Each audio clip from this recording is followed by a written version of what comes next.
Muling tiniyak ni Pangulong Rodrigo Duterte sa ating mga sundalo ang patuloy na pagpapabuti sa kanilang mga kagamitan.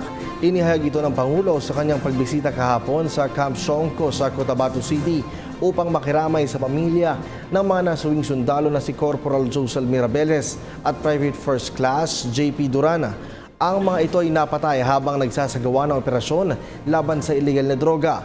Nagpaabot rin ng ayudang Pangulo sa naulilang pamilya ng mga nasawing sundalo.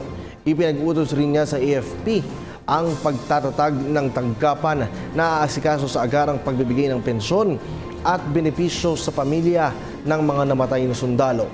Una rito, naglaan ng Administrasyong Duterte ng 5 bilyong pisong pondo para sa pag-upgrade ng medical equipment at serbisyo ng Armed Forces of the Philippines. Itong droga and all other, in the meantime na nag-away tayo, I am the president and I have to be with my fighting forces. Wala kayong dapat, worry when I visited your center.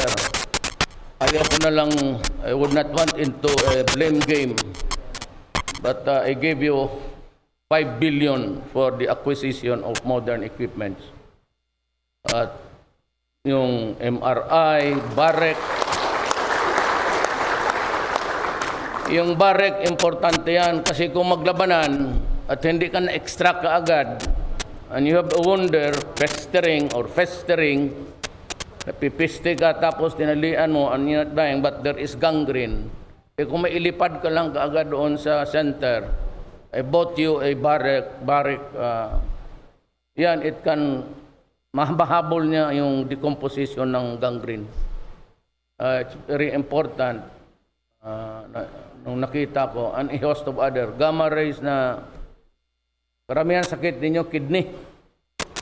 Almost 65 of you. Kasi asin lang minsan ang ulam. Basta malunok lang.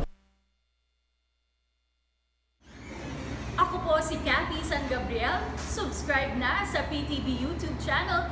I-click lang po ang subscribe button.